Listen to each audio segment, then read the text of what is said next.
آج کے ہمارے درس کا آغاز 14ویں پارے سے ہوگا۔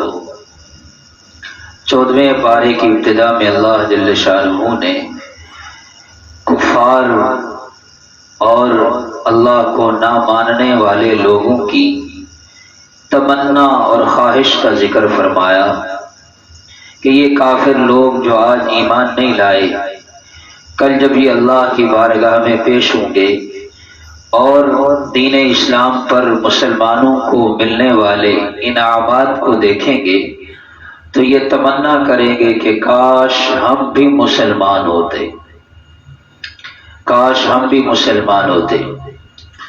ایک روایت کے مطابق یہ کافر لوگ بھی جہنم میں چلے جائیں گے اپنے کفر کی بنا پر، اور وہ مسلمان جنہوں نے نافرمانی کی زندگی گزاری ہوگی، گناہ کیے ہوں گے، وہ بھی اپنے گناہوں سے پاک ہونے کے لیے وہ بھی جہنم میں جائیں گے جب تک کہ گناہ معاف نہ ہوں، گناہوں کی سزا نہ ملے۔ اب کافر بھی جہنم میں، گناہگار مومن بھی جہنم میں، تو کافر لوگ ایمان والوں کو طعنہ دیں گے اور کہیں گے ما اغنا عنکم ایمانکم، بتاؤ تمہارے ایمان نے تمہیں کیا نفع دیا، تمہارے اسلام نے تمہیں کیا نفع دیا؟ آج ہم بھی جہنم میں جل رہے ہیں، تم بھی جہنم میں جل رہے ہو، تو تمہارے ایمان لانے سے تمہیں کوئی فائدہ تو نہیں ہوا؟ تم اور ہم ایک ہی عذاب، ایک ہی جگہ میں ہیں۔ اللہ کی غیرت کو جوش آئے گا۔ اللہ تعالیٰ فرشتوں سے فرمائیں گے اخرجوا من کان فی قلبہ مثقال ذرۃ من الایمان، جس آدمی کے دل میں ذرہ کے برابر، ایک ذرے کے برابر بھی ایمان ہے، اسے جہنم سے نکال دو۔ فیلقیہم فی نہر الحیات، اب جل جل کر کوئلہ ہو چکے ہوں گے، اب ایمان والوں کو جہنم سے نکالا جائے گا اور انہیں ایک نہر میں ڈالا جائے گا، جس نہر کا نام نہر حیات ہے۔ جیسے ہمارے یہاں مشہور ہے نا کہ ایک آب حیات کا چشمہ ہے، کوئی نہا لے تو موت نہیں آتی، ایک فرضی بات ہے۔ تو نہر حیات آخرت میں ہوگی، اس پانی میں یہ جہنمی مومن غسل کریں گے، فیبرؤون من حرقہم، اس پانی سے ان کے جسم پر جلن کے جو اثرات ہوں گے سب ختم ہو جائیں گے۔ اور آپ علیہ السلام نے فرمایا ان کے جسم سے جلنے کے اثرات ایسے ختم ہوں گے جیسے چاند گرہن ہوتا ہے تو تاریکی چھا جاتی ہے، پھر ایک وقت ایسا آتا ہے کہ وہ چاند دوبارہ نکلتا ہے تو روشنی ہو جاتی ہے، وہ اثر ختم ہو جائے گا۔ اب یہ لوگ جنت میں رہنے لگیں گے ایمان کی بدولت، لیکن ایمان والے جو اول وہلہ میں، ابتدا میں جنت میں داخل ہوئے ہوں گے، وہ ان کو جہنمی کہہ کر پکاریں گے۔ تو یہ اللہ کی بارگاہ میں عرض کریں گے اے پروردگار، جب اتنا کرم ہو گیا کہ ہمیں جہنم سے نکال کر آپ نے جنت میں بھیج دیا، تو ہمارا یہ نام بھی ہم سے دور فرما دیجئے۔ اللہ تعالیٰ ان ایمان والوں جو پہلے داخل ہوئے تھے ان کے ذہنوں سے، حتیٰ کہ فرشتوں کے ذہنوں سے بھی ان کا یہ نام مٹا دیں گے۔ یہ ہے دین اسلام کی خوبی۔ اس لیے تو اللہ کے پیارے نبی صلی اللہ علیہ وسلم نے فرمایا من قال لا الہ الا اللہ دخل الجنہ، جس نے لا الہ الا اللہ کہا وہ جنت میں داخل ہو گیا۔ تو اس لیے میرے محترم بھائیوں، ہم سب کو اس نعمت پر اللہ کا شکر ادا کرنا چاہیے۔ اربوں لوگ ہیں لیکن اللہ نے ان میں سے ہمیں چن کر منتخب فرما کے ماں کی گود میں کلمہ عطا فرما دیا۔ اللہ کا کتنا بڑا احسان ہے، جب ہم اس دنیا میں آئے ہم نے کیا نیک عمل کیا؟ کچھ نہیں، ہم تو بولنا بھی نہ جانتے تھے، چلنا اور پکڑنا اور کھانا وہ بھی نہ جانتے تھے، ہم نے کوئی نیک عمل تو نہیں کیا تھا، لیکن پہلی اذان، پہلی آواز جو ہمارے کان میں پڑی وہ کیا تھی؟ اللہ اکبر، اللہ سب سے بڑا ہے۔ دائیں کان میں اذان دی گئی، بائیں کان میں اقامت کہی گئی۔ اس عمل سے ہمیں سب سے پہلا سبق جو دیا گیا وہ یہی تھا کہ سب چھوٹے ہیں، سب سے بڑا کون ہے؟ اللہ۔ سب سے بڑا کون ہے؟ اللہ۔ کامیابی کس میں ہے؟ نماز میں ہے۔ کامیابی کس میں ہے؟ اللہ کے در پہ جھکنے میں ہے۔ کامیابی کس میں ہے؟ لا الہ الا اللہ کی گواہی دینے میں ہے۔ کامیابی کس میں ہے؟ نبی کریم صلی اللہ تعالی علیہ وسلم کی نبوت اور رسالت کی گواہی دینے میں ہے۔ کان میں آواز آ رہی ہے، اشہد ان لا الہ الا اللہ، اشہد ان محمد رسول اللہ۔ تو یہ اللہ کا بہت بڑا انعام ہے، اس پر اللہ کا شکر ادا کرنا چاہیے۔ بہت سے لوگ اپنی گفتگو میں غیر مسلموں کی مثالیں دیتے ہیں، فلاں ملک والے ان میں یہ خوبی ہے، ان میں یہ خوبی ہے، فلاں آدمی اس میں یہ خوبی ہے، فلاں مورخ اس میں یہ خوبی ہے۔ سب خوبیاں اپنی جگہ بجا، لیکن اسلام سے بڑھ کر کوئی خوبی نہیں ہے۔ بعض لوگ ڈاکٹر عبدالسلام اس کی مثالیں دیتے ہیں، جو یہاں کا سائنسدان تھا، لیکن جب یہاں ان کو غیر قادیانیوں کو غیر مسلم قرار دیا گیا تو اس نے یہ ملک چھوڑ دیا۔ تو اس کی باتیں بطور دانشور کے لوگ مثالوں میں بیان کرتے ہیں کہ اس نے یہ بات کہی تھی، یہ اس کا مقولہ ہے، یہ اس کا جملہ ہے۔ تو میں نے عرض کیا، جس کو ختم نبوت اور آپ علیہ الصلوۃ والسلام کا آخری نبی ہونا سمجھ نہیں آیا، اس کی سمجھ اور عقل کس کام کی ہے؟ وہ چاہے جتنی قیمتی باتیں کر لے، لیکن جب اس کو یہ نہیں سمجھ آیا کہ اللہ کے آخری نبی حضرت محمد الرسول اللہ صلی اللہ تعالی علیہ وسلم ہیں، تو اس کی عقل و سمجھ کا اسے کوئی فائدہ نہیں ہوا۔ وہ جتنا مرضی ذہانت کے کام کر لے، جتنا مرضی اسے ایوارڈ دے دیے جائیں، لیکن ہمیشہ ہمیشہ کی ناکامی اس کا مقدر ہے۔ اور مسلمان چاہے وہ بھولا بھالا ہی کیوں نہیں، لیکن اللہ کے ہاں اس کا بڑا مقام ہے۔ کچھ عرصہ قبل یہاں عربوں کی جماعت آئی تو انہوں نے بہت سے واقعات سنائے۔ شیخ ایک واقعہ سنانے لگے، کہنے لگے ہم باہر کے ایک ملک میں گئے تو وہاں رات کا دورانیہ بہت کم ہوتا ہے۔ حیرت کی بات یہ ہے، کہتے ہیں ہم عشاء کی نماز پڑھ کر وہیں تھوڑی دیر انتظار میں بیٹھ جاتے تھے کہ ابھی صبح کی نماز پڑھ کے اٹھیں گے، تو رات کا دورانیہ بہت کم تھا۔ تو ہم عشاء کی نماز پڑھ رہے تھے تو مسجد کا دروازہ بند تھا، تو ایک آدمی آیا، اس نے زور زور سے مسجد کے دروازے پر دستک دینا شروع کر دی۔ تو اس نے جب زیادہ دستک دی تو اہل محلہ تو فکر مند نہ ہوئے، کیونکہ اس کا یہ معمول تھا، لیکن ہم چونکہ نئے تھے ہم بڑے فکر مند ہوئے کہ یہ کیوں بار بار دستک دے رہا ہے۔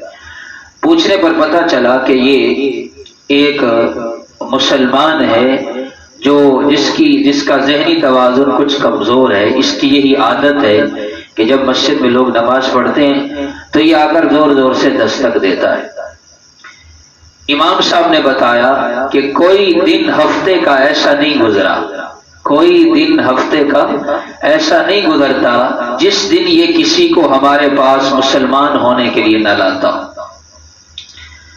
ذہنی توازن کمزور ہے۔ کہتے پھر ہم نے ان سے پوچھا کہ یہ بیچارہ، اس کا ذہنی توازن تو اتنا اچھا نہیں ہے، یہ کیسے مسلمان کر لیتا ہے، یہ کیسے دعوت دیتا ہے؟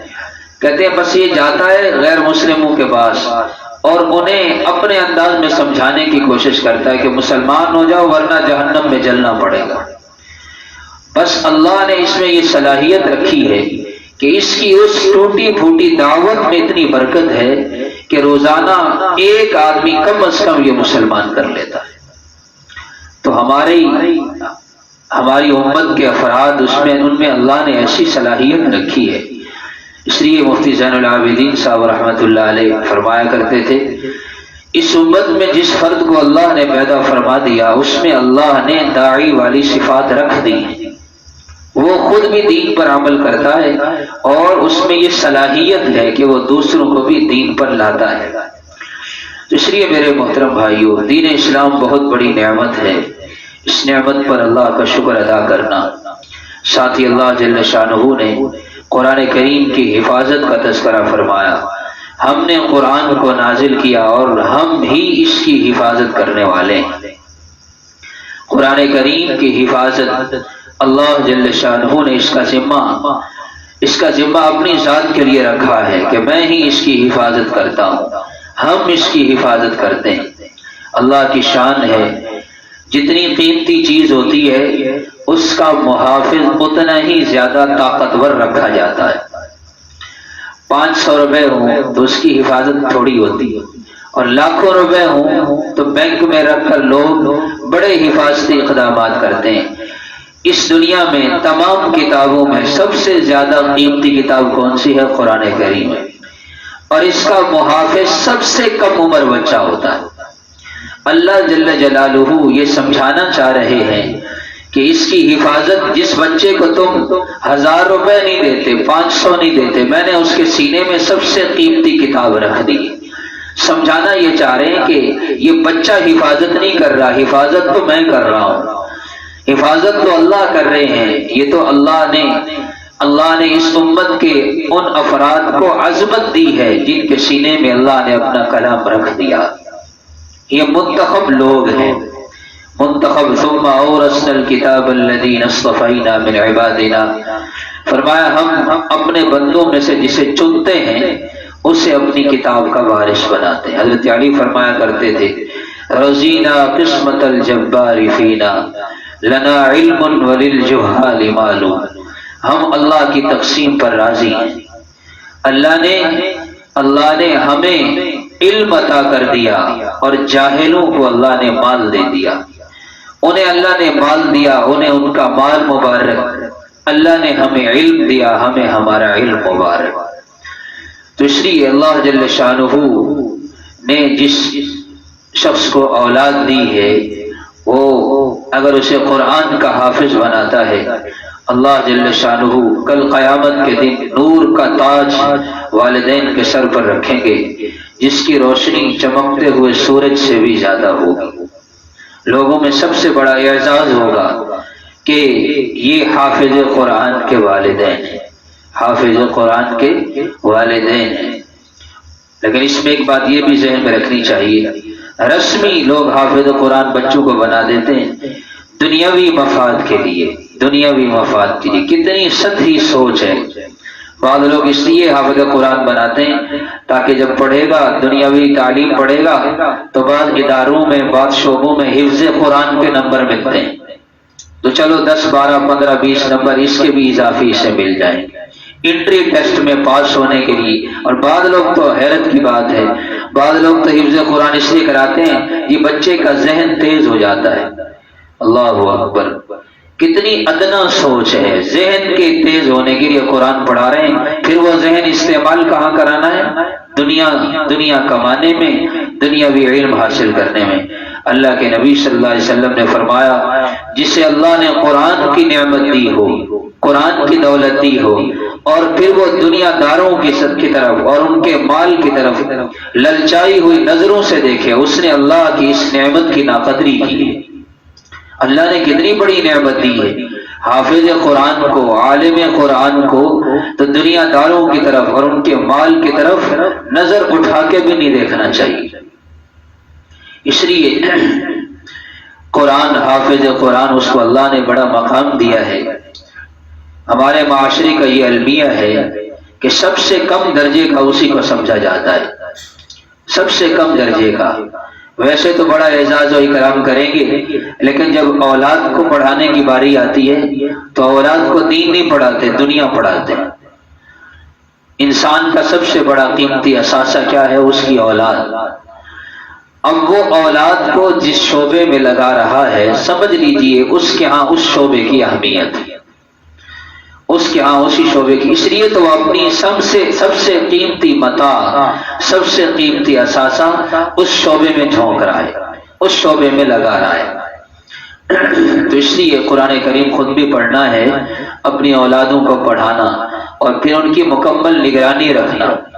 دنیا کا جو مال و دولت ہے، دنیا کی چیزیں ہیں، وہ ختم ہو جائیں گی۔ یہ جب قبر میں جائیں گے تو وہاں جا کر کے پتہ چلے گا۔ ہمارے ہاں مدرسے میں ایک طالب علم پڑھتا ہے، اس سال وہ دورے سے فارغ ہوا، تو اس کے والدین کے والد والدہ دونوں فوت ہو چکے ہیں۔ تو ان کے ہاں کوئی زیادہ دینداری کا رواج نہیں ہے، بالکل مطلب جیسے اللہ معاف کرے نام کے مسلمان ہوتے ہیں ایسے ہی ان کے گھر کا ماحول ہے، کوئی دینداری زیادہ نہیں، نماز وغیرہ کا اہتمام نہیں۔ والد بھی فوت ہو گیا اس بچے کا اور والدہ بھی فوت ہو گئی۔ اللہ نے اسے پتہ نہیں ان کے والدین کی کون سی نیکی تھی، اس ماحول میں اللہ نے اسے دین علم سے نوازا، پڑھنا شروع ہوا۔ الحمدللہ اس سال اس نے پورے 8 سال مکمل کر لی، اور ہر سال بس جب پڑھتا تھا سال کے آخر میں کہتا تھا اگلے سال نہیں پڑھنا۔ حالات ایسے نہیں تھے، ایک ہی بھائی تھا، معاشی تنگی تھی، بس اللہ نے جس کو نوازنا ہوتا ہے، اللہ کے ہاں مال و دولت تو بنیاد نہیں ہے۔ اب جب وہ فارغ ہونے لگا تو اس دن بڑا غمگین تھا، مجھ سے کہنے لگا استاد جی آج ہماری ختم بخاری ہے، سب کے والدین سب کے بہن بھائی رشتہ دار آئیں گے، لیکن میرا کون؟ میں آ رہا تھا گھر سے تو میں روتا ہوا آ رہا تھا کہ میرا آج کون آئے گا؟ میں نے تو بھائی سے بھی بات کی ہے، وہ کہنے لگا میرے پاس وقت نہیں آنے کا۔ پھر وہ اس نے ایک واقعہ سنایا، کہنے لگا میں نے 2 سال پہلے مکمل طور پر چھوڑنے کا ارادہ کر لیا کہ میں نہیں پڑھوں گا، اور میں بھی اس کے گھر گیا اس کو بلانے کے لیے، بھائی پڑھائی نہ چھوڑو، اب 2 سال رہ گئے ہیں پڑھائی مکمل کر لو۔ اس نے واقعہ سنا، کہنے لگا میں رات کو سویا، خواب میں مجھے میری والدہ ملی، تو میری والدہ مجھ سے کہنے لگی کہ اللہ تمہارا محافظ ہے، معاشی تنگی کی وجہ سے علم دین حاصل کرنا نہ چھوڑنا۔ اور ایک جملہ اس کی والدہ نے فرمایا، وہ کہنے لگی بس اتنی بات سمجھ لے تو جیسے مرضی پڑھ رہا ہے، لیکن تیری وجہ سے ہم یہاں قبر میں راحت سے، تو جو دین کا علم پڑھ رہا ہے اس برکت سے اللہ نے ہم دونوں کو یہاں راحت میں رکھا ہوا ہے، لہذا حالات جیسے ہو جائیں تو نے دین کا علم حاصل کرنا، پڑھنا نہیں چھوڑنا۔ اب اللہ نے 2 سال گزروا دی، عالم دین بن گیا۔ تو میرے بھائیوں یہ تو پتہ وہاں چلے گا جب قبر میں جائیں گے، پتہ چلے گا وہاں جا کر کہ ہم نے جس بچے کو کمزور سمجھ کر علم دین پڑھایا تھا تو آج اس کے پڑھنے کا ہمیں کیا فائدہ ہو رہا ہے۔ میں پورے وسوخ سے یہ بات عرض کر رہا ہوں، آپ اپنی اولادوں کو دین پڑھائیں، علم دین سکھائیں، پھر ان کی معاش کی فکر نہ کریں۔ روزی تو اللہ پرندوں کو بھی دیتا ہے، اور اولاد کو جب دین میں ڈالنا ہے تو ایک نظریے کے تحت ڈالیں، مجبوری کے تحت نہیں۔ یہ بات میں بارہا عرض کرتا ہوں کہ دین علم حاصل کرنے میں اگر آپ اپنی اولاد کو ڈالیں گے ایک سوچ دے کر، ایک نظریہ دے کر کہ بیٹا میں نے آپ کو علم دین اس لیے پڑھایا ہے تاکہ آپ دین کی خدمت کریں، تو پھر دیکھیں گے اللہ ان سے کیسا دین کا کام لیتے ہیں۔ وجہ یہ ہے کہ آج لوگ وہ دین کے لیے اپنی اولاد کو جو وقف کرتے ہیں وہ بعض اوقات مجبوری کی بنا پر کرتے ہیں، کہ بچہ دنیا میں چل نہیں رہا تھا، کہتا چلو اس کو مدرسے میں ڈالتا، پھر اس نے کیا دین کا کام کرنا ہے؟ جس کو سوچ ہی شروع سے مفلوج دی گئی، تو اگر شروع سے سوچ دیں گے کہ پڑھنا ہے اور علم دین حاصل کرنا ہے، اور اس سبق پھر پڑھ صداقت کا، شرافت کا، شجاعت کا، لیا جائے گا تجھ سے کام دنیا کی امامت کا۔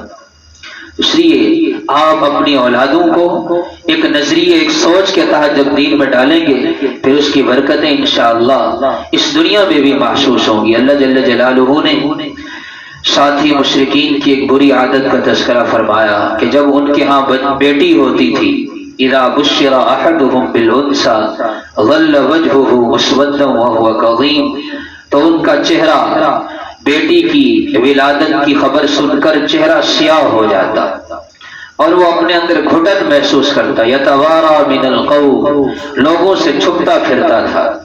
اللہ کے نبی صلی اللہ علیہ وسلم نے بیٹی کو، عورت کو آ کے عظمت دی، فرمایا آپ علیہ الصلوۃ والسلام نے جس نے اپنی 2 بیٹیوں کی پرورش کی، بعد میں 3 کا تذکرہ ہے، بعد میں 1 کا تذکرہ ہے، اچھی طرح پرورش کی، تربیت کی، اور پھر اس کی اچھی جگہ شادی کر دی، نکاح کر دیا، اچھی تربیت کرنے پر فرمایا میں اور وہ کل قیامت کے دن ایسے ہوں گے۔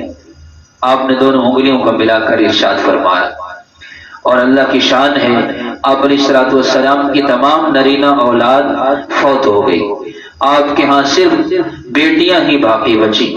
آپ کی عادت مبارکہ تھی، آپ جب سفر پر تشریف لے جاتے تو سب سے آخر میں حضرت فاطمہ رضی اللہ تعالی عنہا کے گھر جاتے، ان کو مل کر پھر سفر پر تشریف لے جاتے، اور جب واپس آتے تو سب سے پہلے حضرت فاطمہ رضی اللہ تعالی عنہا کے گھر آتے، ان کو مل کر پھر اپنی ازواج مطہرات کے پاس تشریف لے جاتے۔ بیٹی کو عزت دینا، آپ کی بیٹی حضرت فاطمہ رضی اللہ تعالی عنہا جب گھر آتی تو آپ ان کے استقبال میں کھڑے ہو جایا کرتے تھے، اور آپ نے حدیث پاک میں ارشاد فرمایا کہ میرے صحابہ جب تم سفر سے آؤ اور سفر سے کوئی چیز لاؤ، سفر سے کوئی چیز لاؤ پہلے بیٹی کو دو پھر بیٹے کو دو۔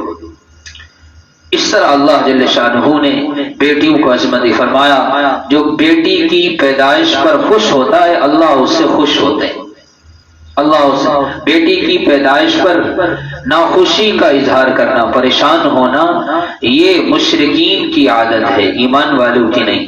اللہ نے قرآن کریم میں جہاں حضرت مریم علیہ السلام کی پیدائش کا تذکرہ فرمایا ہے وہاں ایک جملہ فرمایا وَلَيْسَ الذَّكَرُ كَالْأُنثَىٰ، وَلَيْسَ الذَّكَرُ كَالْأُنثَىٰ، کہ بیٹا بیٹی کی طرح نہیں ہو سکتا، بیٹا بیٹی کی طرح لیس قطعاً نہیں ہو سکتا، جو خوبی اللہ نے بیٹیوں میں رکھی ہے وہ بیٹوں میں نہیں ہوتی۔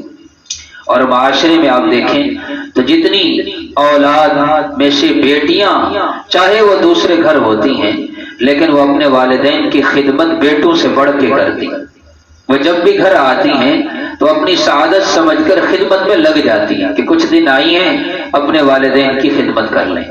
تو بیٹا بس صرف نام کی اس کی خدمت ہوتی ہے، اس لیے اللہ بیٹا دے یا بیٹیاں دے دونوں اللہ کی نعمت ہیں، بیٹا ہو وہ بھی اللہ کی نعمت ہے۔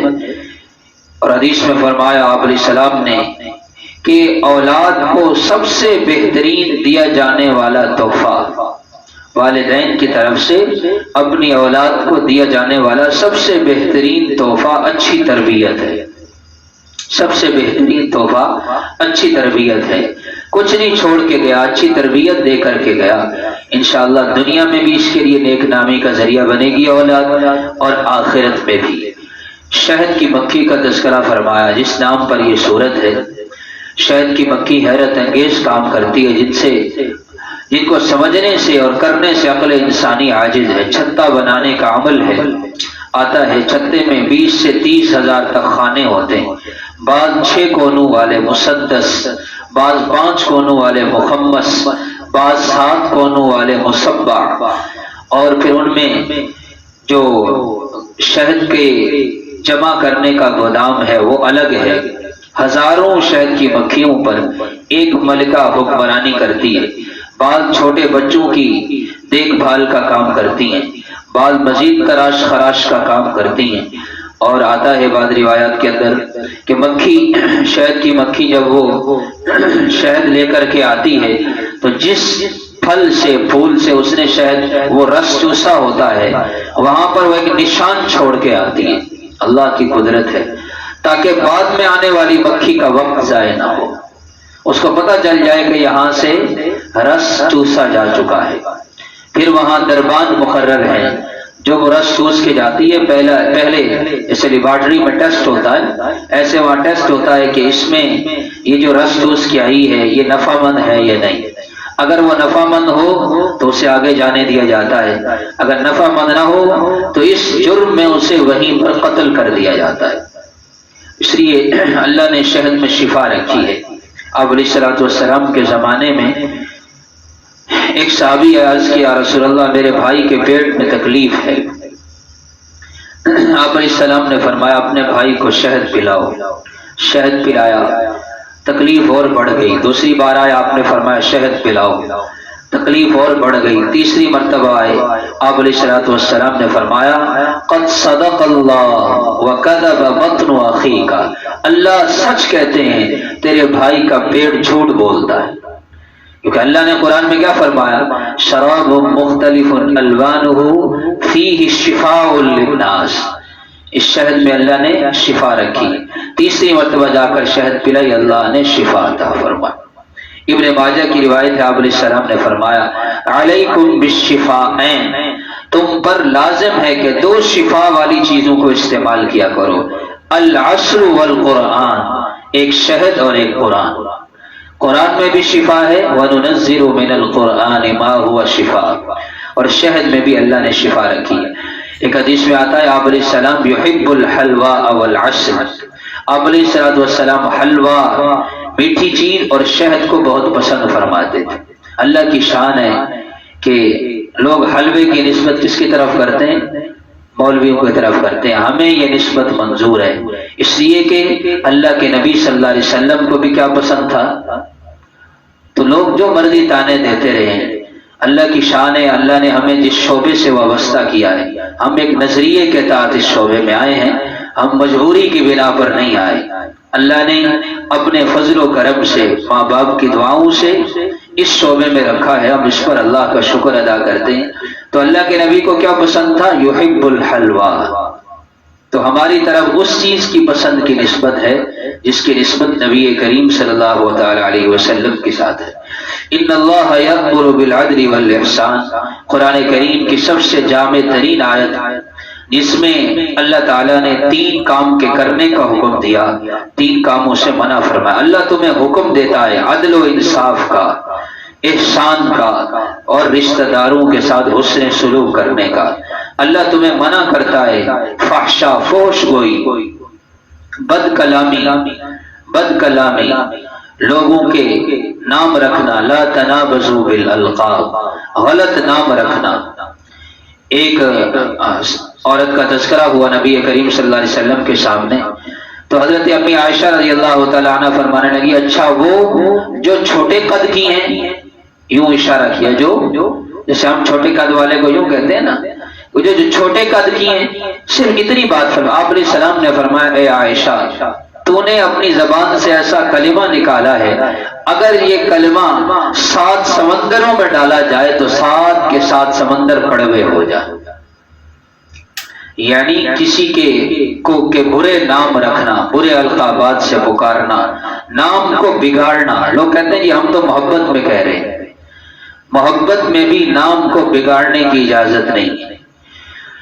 جیسے آج کل سیاسی سرگرمیاں چل رہی ہیں، لوگ بہت سے نام لیتے ہیں دوسروں کے، ناموں کو بگاڑنا. ایک بزرگ ہیں مولانا جلیل احمد اخون صاحب دامت برکاتہ، یہاں بہاول نگر کے، انہوں نے اس موضوع پر ایک بڑی خوبصورت بات فرمایا کہ لوگوں سیاست دانوں کی برائیاں مت کیا کرو. آپ حیران ہوں گے کہ سیاست نام ہی وہ اس چیز کا ہے، 2 نمبری کا. لوگ کہتے ہیں سیاست نام ہی 2 نمبری کا ہے، تو وہی 2 نمبر لوگ ہم پر مسلط ہو جاتے ہیں. تو وہ کہنے لگے سیاست دانوں کی برائیاں مت کیا کرو، اس لیے کہ وہ دنیا میں بھی مزے لے رہے ہیں اور آخرت میں بھی فائدہ اٹھا جائیں گے. کیسے؟ دنیا میں تو مزے اس لیے لیتے ہیں کہ بدل کر حکومت کے مزے لے رہے ہیں، حکومت انہیں مل رہی، آپ جن کو برا کہتے ہیں کل کو وہ آپ کا حاکم بن جاتا ہے.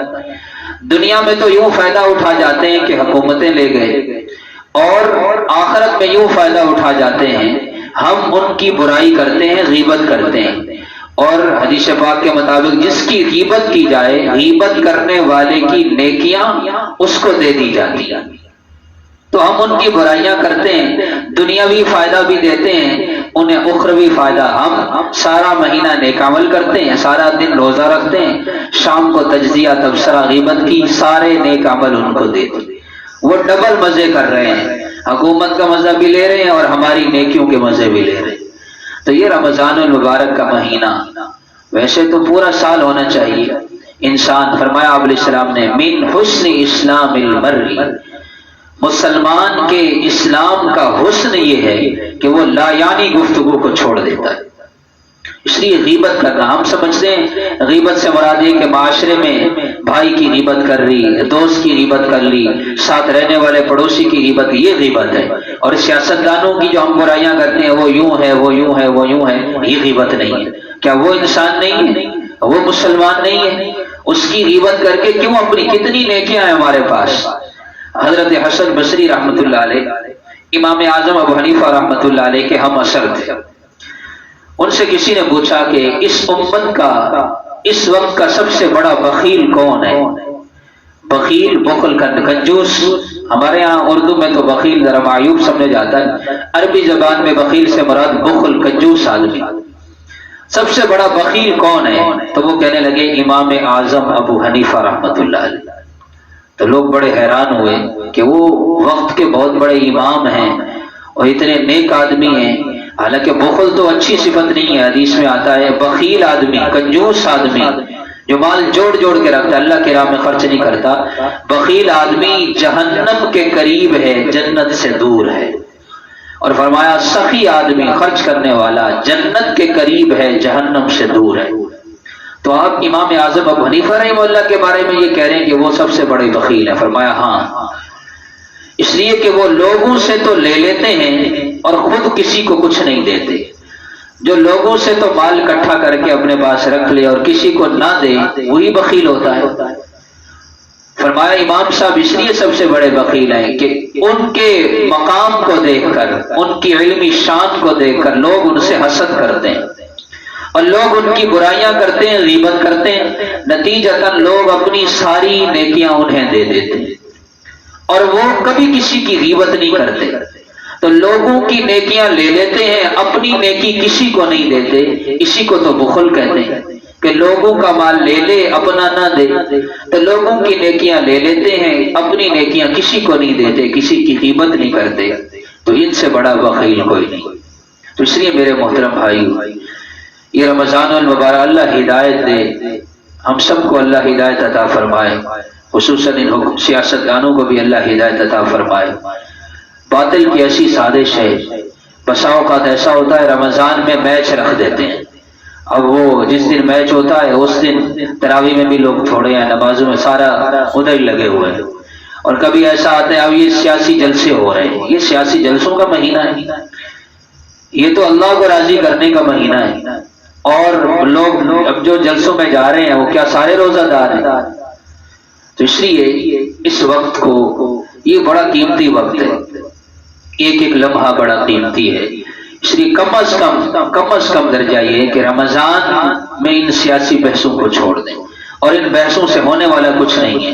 ایک بندے نے بڑی خوبصورت بات کہی کہ جس اپنے سیاسی لیڈر کی وجہ سے آپ اپنے دوست سے جھگڑ پڑتے ہیں. اب تو ایسا حال ہو گیا ہے کہ گھر گھر میں لڑائی ہو رہی ہے. ابھی کل ایک خبر سننے میں آئی کہ وہاں سرحد کے خیبر پختونخوا کے اس علاقے میں 2 آدمی قتل ہو گئے سیاسی بحث پر. دونوں روزہ دار تھے، سیاسی بحث شروع ہوئی، نتیجتاً ایک دوسرے کو قتل کر دیا. تو اس لیے ان بحثوں کا کوئی فائدہ نہیں. فرمایا جو سیاسی قائد جس کے آپ گھر کے دروازے تک نہیں جا سکتے، اس کی وجہ سے آپ ایسے دوست سے لڑ پڑتے ہیں جس کے ساتھ آپ صبح شام بیٹھ کے کھانا کھاتے ہیں. جس گھر میں اکٹھے دسترخوان پہ کھانا کھاتے ہیں وہاں گھر کے افراد لڑ پڑتے ہیں، فائدہ کوئی نہیں ہے. اللہ تعالی ہم سب کی حفاظت فرمائے. اللہم لک الحمد کلہ ولک الشکر کلہ، اللہم لا نحصی ثناء علیک انت کما اثنیت علی نفسک، اللہم اہدنا واہد بنا، اللہم اہد الناس جميعا، اللہم وفقنا لما تحب وترضى من القول والعمل والفعل والنیت والہدی انک علی کل شیء قدیر. اے اللہ جو کچھ کہا سنا ہم سب کو عمل کرنے کی توفیق عطا فرما. اے اللہ رمضان المبارک کی مبارک گھڑیوں کو قیمتی بنانے کی توفیق عطا فرما. لا یعنی گفتگو سے اے اللہ ہم سب کی حفاظت فرما، وقت کو ضائع کرنے سے بچا، اعمال صالحہ کی توفیق عطا فرما. اے اللہ حضور پاک صلی اللہ علیہ وسلم نے رمضان المبارک میں آپ سے جو بھی دعائیں مانگی، ہم وہ تمام دعائیں آپ سے مانگتے ہیں. اے اللہ ہم سب کے حق میں بھی آپ کی مانگی ہوئی وہ تمام دعائیں قبول فرما. اے اللہ اس ماہ مبارک میں ہم سب کو زیادہ سے زیادہ نیک اعمال کی توفیق عطا فرما، ہر چھوٹے بڑے گناہ سے ہم سب کی حفاظت فرما. وصلی اللہ تعالی علی خیر خلقہ.